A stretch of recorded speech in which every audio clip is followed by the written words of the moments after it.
Hello students, welcome to chemistry concept. बच्चों, previous lecture में आप लोगों ने ईथर का प्रिपरेशन वो कंप्लीटली लर्न कर लिया होगा। ईथर प्रिपरेशन में हमने सबसे पहले कंटिन्यूअस ईथरिफिकेशन वो वाला मेथड सीखा था। थोड़ा याद करवा दूँ कि उसमें हमने 2 मोल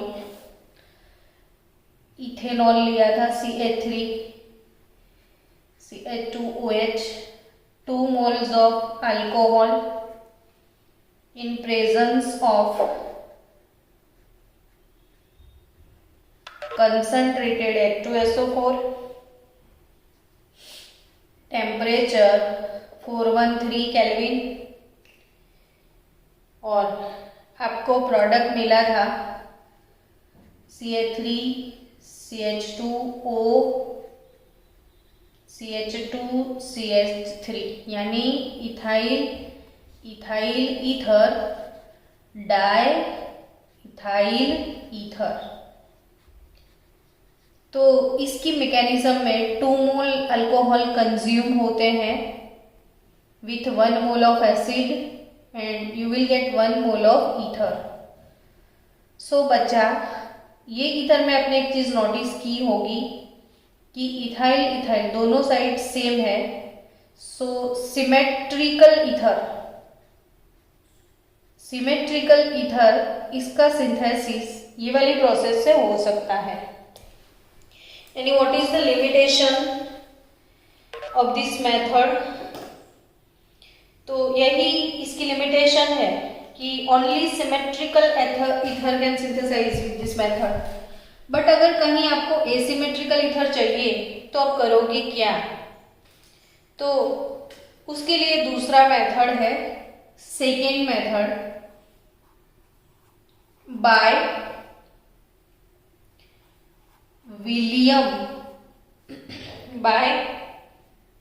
विलियमसन सिंथेसिस। तो विलियमसन इंग्लिश केमिस्ट है, तो इंग्लिश केमिस्ट और पूरा नाम है उनका अलेक्जेंडर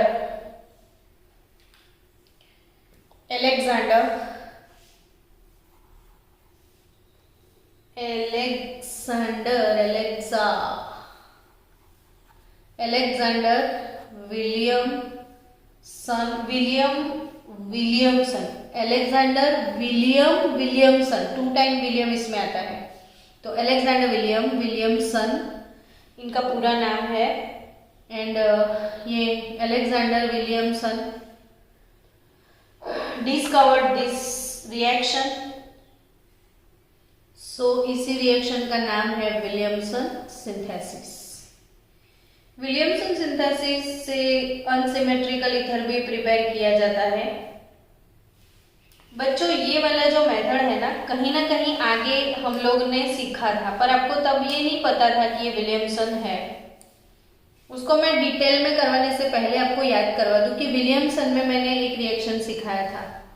थोड़ा रिफ्रेश हो जाते हैं, फिर रिएक्शन को स्टार्ट करते हैं कि ये है फिनॉल का रिएक्शन हुआ था NaOH के साथ।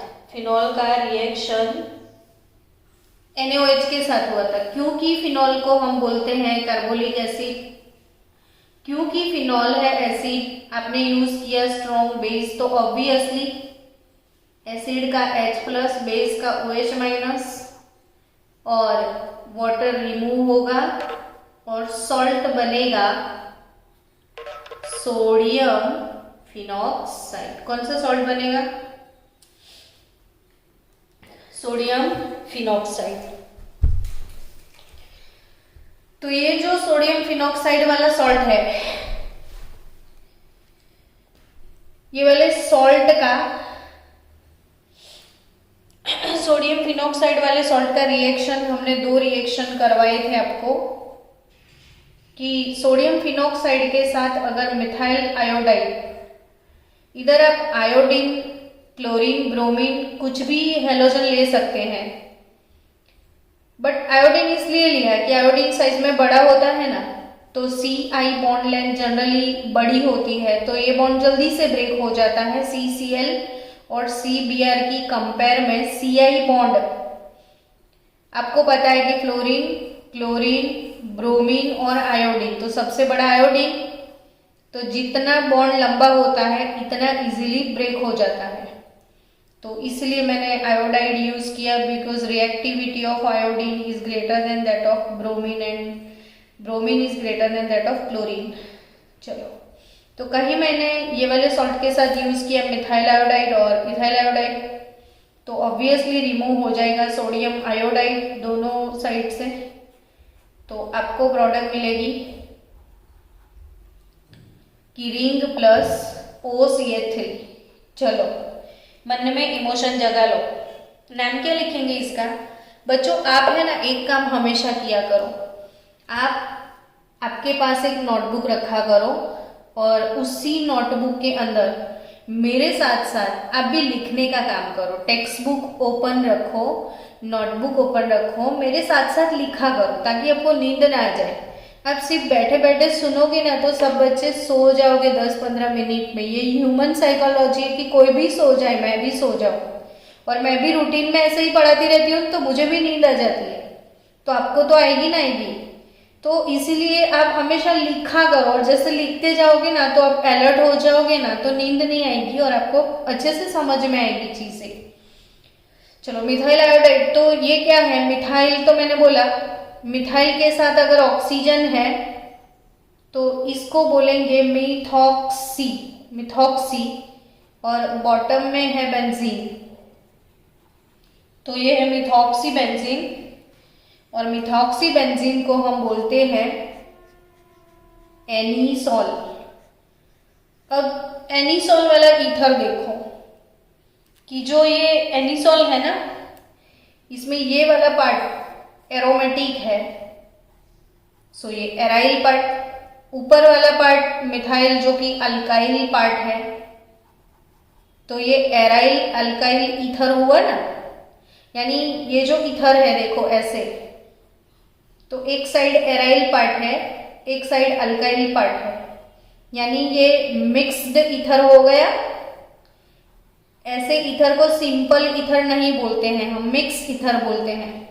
सिंपल ईथर क्या होते हैं कि ईथर के दोनों साइड के फंक्शनल ग्रुप अगर सेम हो तो ये सिंपल ईथर, सिंपल ईथर मतलब कि बच्चों सिमेट्रिकल ईथर, और ये एसिमेट्रिकल ईथर। तो ये वाली मेथड की खासियत है कि इससे मिक्स्ड ईथर बनाए जाते हैं, और ये वाली मेथड में सिमेट्रिकल यानी कि सिंपल ईथर ही मिलते थे।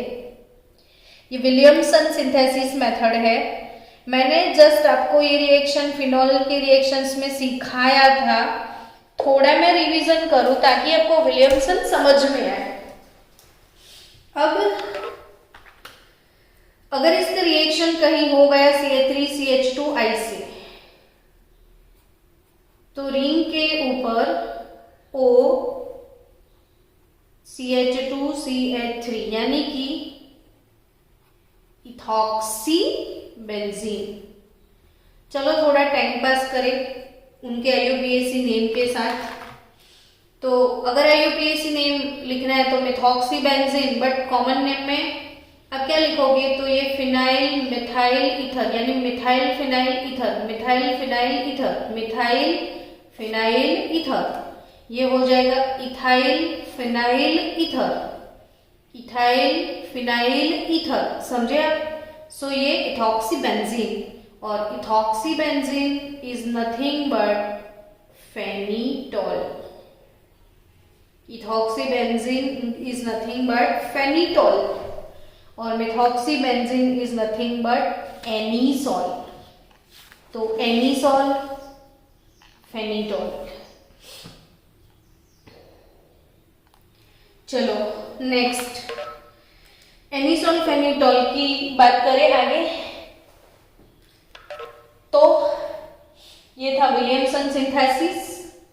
अब ये रियली में रिएक्शन क्या होता है वो समझते हैं कि इसमें होता है अल्कोहल अगर ले लिया तो अल्कोहल का मेटल वाला रिएक्शन, मेटल के साथ अल्कोहल का अगर रिएक्शन होता है तो as you know that alcohols are acidic. Hello, मैंने क्या बोला? अल्कोहल एसिडिक होते हैं, है ना बच्चों? और जो एसिड होता है वो H+ डोनेट करता है। टॉपिक था केमिकल प्रॉपर्टीज ऑफ अल्कोहल और एसिडिटी ऑफ अल्कोहल, और उसमें पहला था रिएक्शन विथ मेटल। क्योंकि ये टॉपिक में अपना रिवीजन भी हो रहा है तो क्यों ना थोड़ा रिवीजन भी किया जाए। तो अल्कोहल अगर मेटल के साथ, सोडियम मेटल के साथ रिएक्ट करेगा तो RONA सोडियम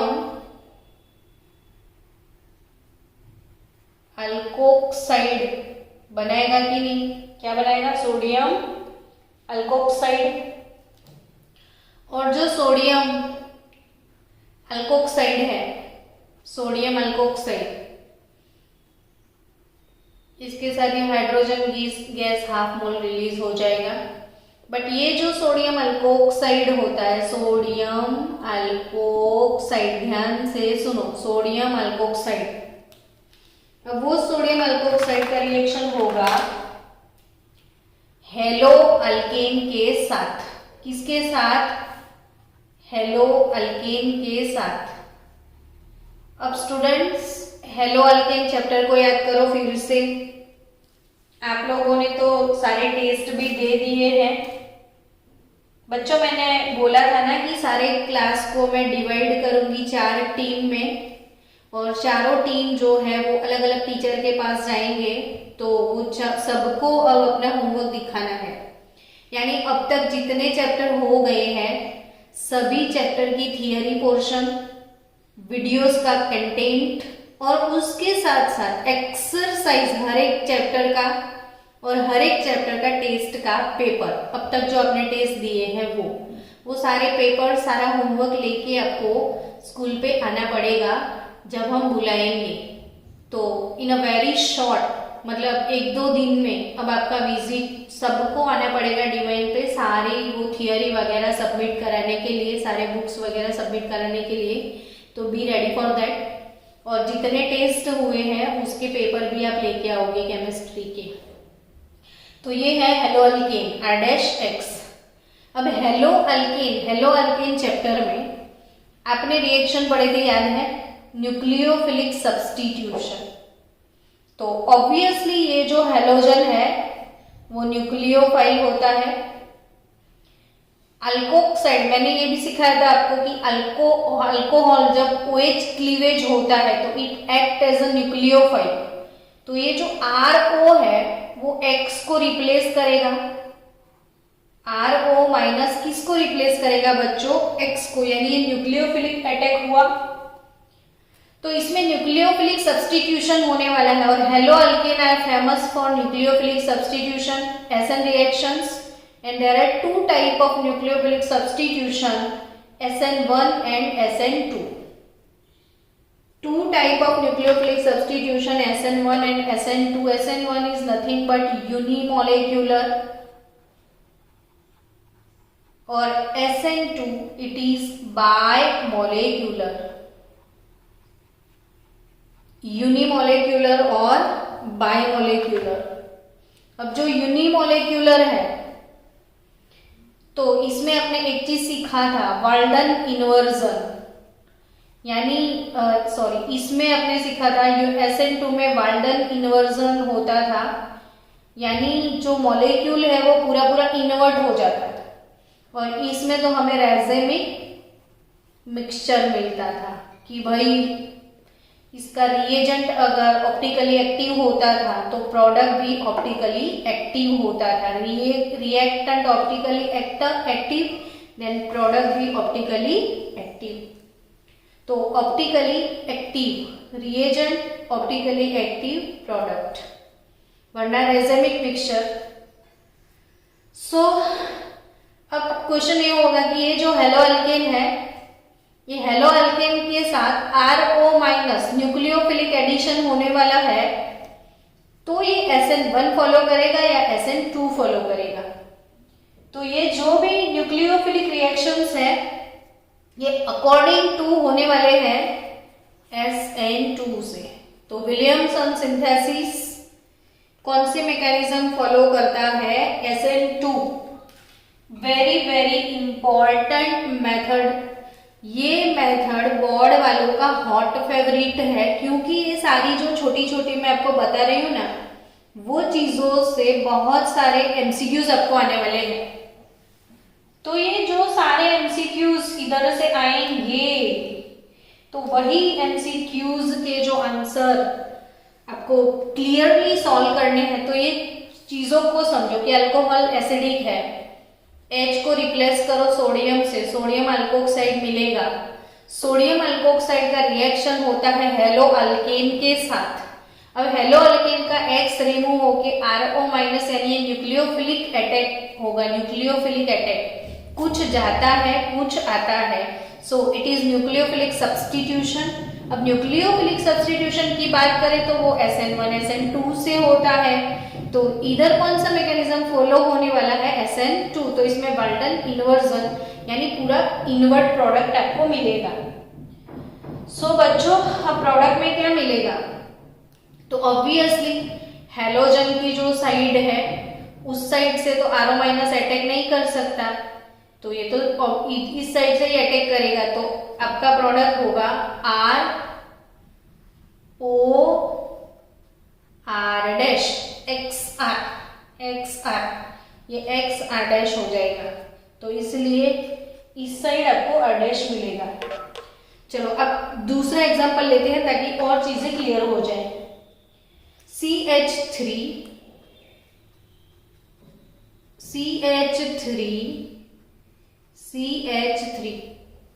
मैंने टर्शरी ब्यूटाइल लिया है। तो अगर मैंने टर्शरी ब्यूटाइल अल्कोहल ले लिया और सोडियम के साथ ये करवाया, तो सोडियम टर्शरी ब्यूटॉक्साइड मुझे मिलेगा।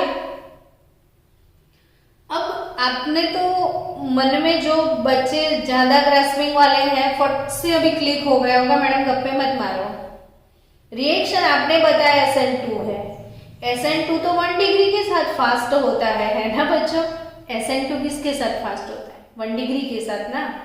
तो SN2 की रिएक्टिविटी ऑर्डर तो 1 डिग्री 2 डिग्री 3 डिग्री है। आप क्यों टर्शरी लेके बैठे हो? तो माय डियर स्टूडेंट्स, ये SN जो रिएक्शन है वो हेलो अल्केन के साथ होने हैं, हेलो अल्केन के साथ। मैंने टर्शरी ये वाला पार्ट लिया है, अल्कोक्साइड वाला पार्ट। सो इसका मतलब तो ये हुआ कि जो अल्कोक्साइड वाला पार्ट है वो टर्शरी हो सकता है, लेकिन hello alkane should be 1 degree only here. तो आप हेलो अल्केन के साथ इधर कोई भी रिस्क नहीं ले सकते। ईथर बनाना है तो आपको कंपल्सरी याद रखना है कि आपको हेलो अल्केन प्राइमरी ही यूज करना है। समझ गए? कौन सा हेलो अल्केन यूज करोगे आप? प्राइमरी। सो सपोज मैंने इथाइल ले लिया, CH3CH2Cl मैंने ले लिया, इथाइल क्लोराइड। तो मुझे प्रोडक्ट क्या मिलेगा? तो ये जो ब्यूटॉक्साइड है ये वाला पार्ट अपना न्यूक्लियोफाइल होगा ना। ये न्यूक्लियोफाइल क्लोरीन की साइड से तो अटैक करेगा नहीं, तो ऑब्वियसली इस साइड से अटैक होने वाला है इसकी। तो ये साइड से अटैक होगा, इधर से क्लोरीन निकल जाएगा। तो आपकी प्रोडक्ट क्या बनेगी? CH3O CH2CH3। ऐसे था, ऐसे हो गया। ये क्लोरीन वाली साइड से अटैक नहीं होगा, ऑपोजिट साइड से इसका अटैक होगा। तो ये इथाइल टर्ट ब्यूटाइल ईथर आपको मिला। देखो मिक्स्ड ईथर पकाया ना आपने, और मिक्स्ड ईथर में भी टर्शरी ग्रुप भी आप ले आए। बट कौन सी चीज बोर्ड के लिए, नीट के लिए, जेई के लिए आपको याद रखना है, यहाँ पे Williamson synthesis SN2 mechanism follow करेगा।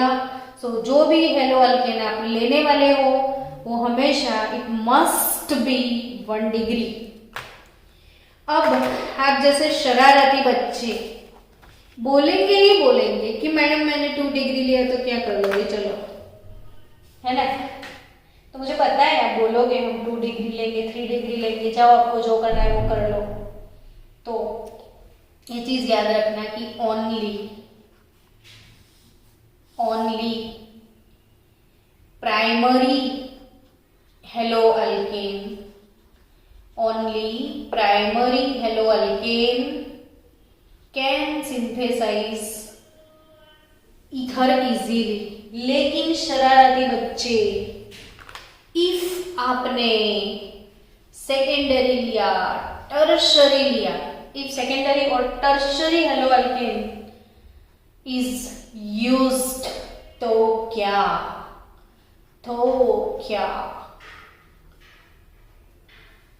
तो सेकेंडरी लोगे, प्राइमरी लोगे तो फिर एलिमिनेशन हो जाएगा, कभी भी सब्स्टिट्यूशन नहीं होगा। कौन सी रिस्क ली? अगर आपने सेकेंडरी टर्शरी ली तो ये मैकेनिज्म कंपलसरी SN2 फॉलो करता है, तो वो मना कर देगा, मैं रिएक्ट नहीं करूंगा, इन लोगों ने गलती करी है, तो रिएक्शन नहीं होगा। तो रिएक्शन कोई ना कोई तो होगा, जब सब्स्टिट्यूशन नहीं हो रहा है तो दूसरा कोई हो जाएगा, तो वो एलिमिनेशन हो जाएगा।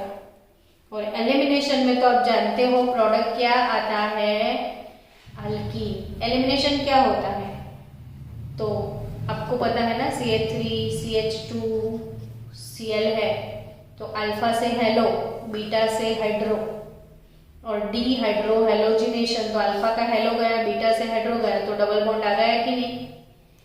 तो अगर एलिमिनेशन हो गया तो प्रोडक्ट क्या मिलेगी आपको, अल्कीन। तो डियर स्टूडेंट्स, आपको कंप्लीटली ये वाला प्रिपरेशन समझ में आ गया है कि क्या है विलियमसन सिंथेसिस।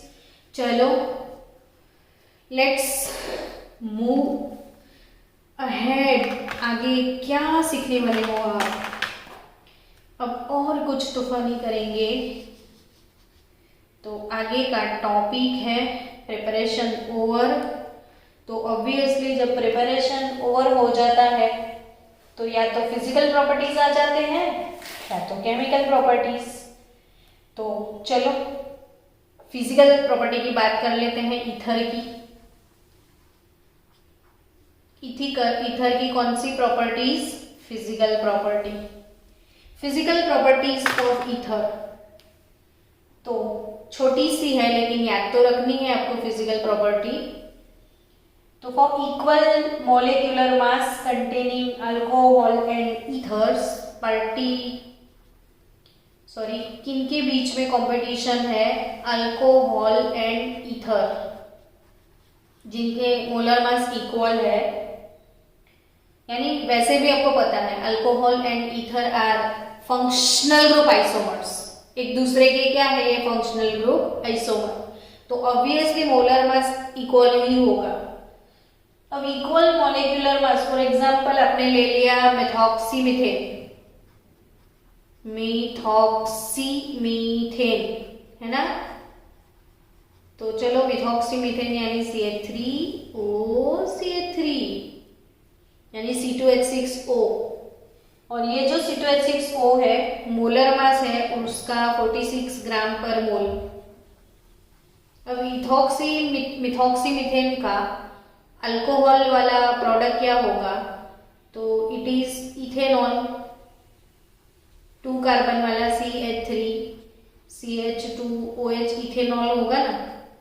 तो C2H6O अगेन दोनों का मोलर मास 46 ग्राम पर मोल सेम ही होगा। तो क्वेश्चन ये होगा कि दोनों का बॉइलिंग पॉइंट कंपेयर करें तो किसका ज्यादा होगा, अल्कोहल और ईथर में। तो इथेनॉल का बच्चों मोलर 351 केल्विन इसका बॉइलिंग पॉइंट है, वेरेज मिथॉक्सीमीथेन का 248 केल्विन है। अब आप एकदम क्लिक करोगे माइंड में, जो बच्चे जाग रहे हैं वो बच्चे ध्यान दो इसमें कि जो मेथॉक्सीमीथेन है 46 ग्राम पर मोल का है, इथेनॉल है 46 ग्राम पर मोल का है। क्यों भाई इतना ज्यादा इसका और इतना कम? तो इसमें हाइड्रोजन बॉन्ड है और इसमें हाइड्रोजन बॉन्ड नहीं है, समझे? चलो तो हाइड्रोजन बॉन्ड थोड़ा समझा दूं फिर से आपको कि OH dot OH dot OH इधर CH3 यानी मिथेनॉल के जो मॉलिक्यूल है, अल्कोहल मिथेनॉल, इनके मॉलिक्यूल के अंदर इंटरमॉलिक्यूलर हाइड्रोजन बॉन्ड प्रेजेंट है। अब ड्यू टू हाइड्रोजन बॉन्ड ये इंटरमॉलिक्यूलर, एक मॉलिक्यूल का दूसरे मॉलिक्यूल के साथ बाइंडिंग बहुत अच्छा होता है। एक मॉलिक्यूल का दूसरे मॉलिक्यूल के साथ बाइंडिंग बहुत अच्छा होता है। सो हाइड्रोजन बॉन्डिंग की वजह से मॉलिक्यूल एकदम काफी क्लोज है, तो उसको ब्रेक करने के लिए बहुत ज्यादा एनर्जी चाहिए। सो इंटरमॉलिक्यूलर अट्रैक्शन इंक्रीज होने की वजह से इसका है 351 केल्विन। हालांकि ईथर में ऐसे हाइड्रोजन बॉन्ड नहीं बनते हैं। तो आपको क्लियरली समझ में आ गया ना कि boiling point of alcohols are greater than that of boiling point of ethers for equal molar mass और for isomeric alcohol and ether. Now second physical property की बात की जाए तो सेकेंड बात क्या आता है? सॉल्युबिलिटी की बात आ जाएगी ना। तो अगर हम सॉल्युबिलिटी की बात करें, वाटर सॉल्युबिलिटी की, तो सॉल्युबिलिटी में अल्कोहल हो या ईथर पानी में अच्छे से सॉल्युबल हो जाते हैं। What is the reason behind it? तो अगर ये ईथर है ROR, तो ऑक्सीजन जो है वो जो वाटर मॉलिक्यूल है, वाटर मॉलिक्यूल उसके साथ हाइड्रोजन बॉन्ड बनाते हैं डैश डैश डैश HOH, यानी HOH वाटर, ROI ईथर का, ROR ईथर का जो ऑक्सीजन है वो वाटर के साथ हाइड्रोजन बॉन्ड बना लेता है। जो वाटर के साथ हाइड्रोजन बॉन्डिंग बनाते हैं ना बच्चों, वाटर के साथ हाइड्रोजन बॉन्डिंग बनाते हैं, उनकी सॉल्युबिलिटी वाटर में ज्यादा होती है। सो ये हाइड्रोजन बॉन्ड हो गया, सो सॉल्युबिलिटी इंक्रीज हो जाएगी। डन। अब दूसरी बात, सेम वे OH OH। अब इसमें एक मॉलिक्यूल अगर मिथेनॉल का है या फिर अल्कोहल का है तो दूसरा पानी का, फिर अल्कोहल, यानी अल्कोहल और वाटर के बीच में भी हाइड्रोजन बॉन्ड पॉसिबल है। तो इसीलिए जब सॉल्युबिलिटी की बात की जाए तो आप बोल सकते हो कि same molecular mass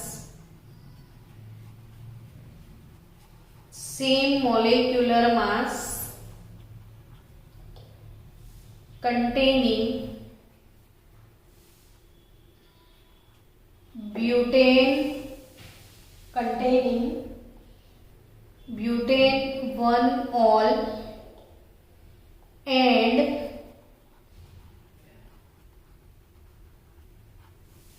ethoxyethane, butane 1-ol and ethoxyethane have solubility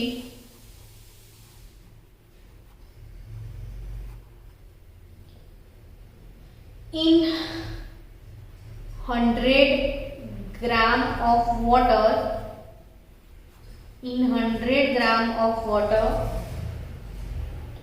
is approximately 8 gram.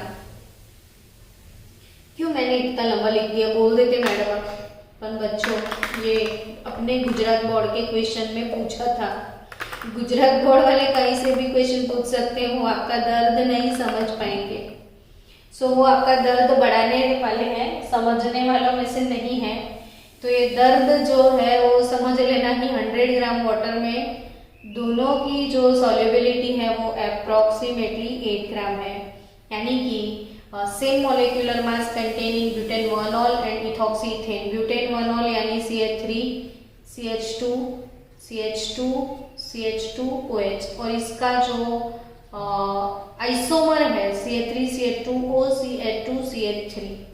Butane 1ऑल का आइसोमर इथॉक्सी इथेन, दोनों का मोलर मास सेम और वाटर सॉल्युबिलिटी भी सेम, क्योंकि ये भी पानी के साथ हाइड्रोजन बॉन्ड बनाएगा, ये भी पानी के साथ हाइड्रोजन बॉन्ड बनाएगा। तो बच्चों, physical properties of ether be over. Now next topic is nothing but chemical properties of ether. तो अभी नेक्स्ट टॉपिक में